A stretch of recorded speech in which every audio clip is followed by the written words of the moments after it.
Assalamualaikum warahmatullahi wabarakatuh. Nama saya Muhammad Alfajari Vandra, NRP 502620148 dari kelompok N7 Manajemen Proses TI kelas B. Nah, di sini saya akan menjelaskan prinsip manajemen. Nah, prinsip manajemen itu adalah dasar-dasar ya, dasar-dasar dan nilai yang menjadi inti dari sebuah keberhasilan dari suatu manajemen. Menurut Henry Fayol, seorang industrialis asal Perancis, prinsip-prinsip dalam manajemen itu sebaiknya bersifat lentur, dalam arti bahwa perlu dipertimbangkan sesuai dengan kondisi-kondisi khusus dan situasi-situasi yang berubah. Prinsip-prinsip manajemen menurut Henry Fayol terdiri dari 14 prinsip, yaitu yang pertama ada pembagian kerja atau division of work. Di sini disesuaikan ya dengan keahlian yang dimiliki secara objektif sehingga pelaksanaan tugas dapat berjalan dengan efektif. Kayak penempatan karyawan yang penempatan posisi karyawan yang paling cocok gitu loh agar karyawan nyaman ditempatkan di bagian situ.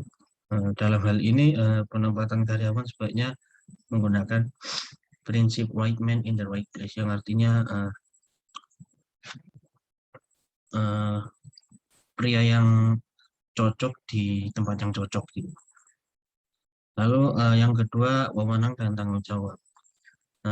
Jadi tiap karyawan itu juga punya wewenang tertentu ya dalam melaksanakan pekerjaannya, yang juga diimbangi dengan tanggung jawab dari setiap pekerjaan yang dilakukan. Yang ketiga, harus disiplin. Pasti, kalau ini pasti, ini sebuah inti dari prinsip manajemen itu harusnya disiplin ya. Jadi tiap karyawan harus memiliki disiplin diri dalam melaksanakan pekerjaannya dengan penuh tanggung jawab.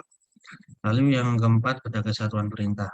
Perintah yang diterima harus memiliki tujuan yang sama, meski berasal dari orang yang berbeda, agar tidak terjadi kebingungan dalam pelaksanaan pekerjaan. Lalu yang kelima, ada kesatuan pengarahan atau unity of direction. Nah, jadi karyawan itu pasti perlu pengarahan yang tepat, biar karyawan-karyawan ini bisa mengerjakan tugasnya dengan baik dan tepat sasaran, sehingga eh, perusahaan itu bisa semakin meningkat, apa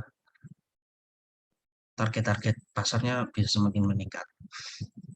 Lalu mengutamakan kepentingan organisasi di atas kepentingan sendiri. Nah, ini sama kayak arti itu ya, kayak eh, mementingkan kepentingan orang lain daripada kepentingan pribadi ya. Jadi karyawan harus menyadari bahwa keberhasilan organisasi itu berpengaruh pula terhadap dirinya sendiri. Soalnya eh, di mana di dalam satu perusahaan ada satu orang bekerja itu pasti melibatkan satu perusahaan gitu. Kalau misalnya dia satu orang ini eh, dalam bekerja itu tidak benar, perusahaan mungkin bisa mengalami masalah gitu. Jadi eh, karyawan itu harus menyadari bahwa keberhasilan organisasi itu perusahaan itu berpengaruh juga sama dirinya. Eh, Sehingga mengusahakan dan memberikan yang terbaik untuk kepentingan organisasi. Lalu penggajian pegawai. Penggajian pegawai ini pegawai pasti membutuhkan eh, gaji yang itu ya, gaji yang cocok ya untuk dirinya. Nah, kompensasi yang sesuai akan memberikan kedisiplinan dan semangat kerja yang tinggi bagi masing-masing karyawan. Lalu ada pemutusan. Nah, di sini tanggung jawab akhir dari suatu organisasi itu berada pada tingkatan manajer yang memiliki wewenang tertinggi. Jadi kayak kepalanya gitu kan, kepala kepala perusahaan gitu, top manager. Lalu ada hierarki. Nah, di hierarki ini hierarki itu kayak pembagian kerja yang eh, menimbulkan hierarki itu kan. Jadi dalam suatu susunan organisasi atau perusahaan. Lalu ada ketertiban. Ketertiban dalam pekerjaan itu penting sekali untuk menghindari kekacauan yang dapat menghambat pelaksanaan operasional perusahaan atau organisasi. Lalu keadilan dan kejujuran terkait dengan moral karyawan yang harus dimiliki oleh semua lapisan organisasi atau perusahaan. Jadi kayak sikap jadi kayak pribadi pribadi karyawan itu kita kan juga harus mengetahui gitu karyawan ini tuh sifatnya seperti apa gitu. Lalu stabilitas kondisi karyawan.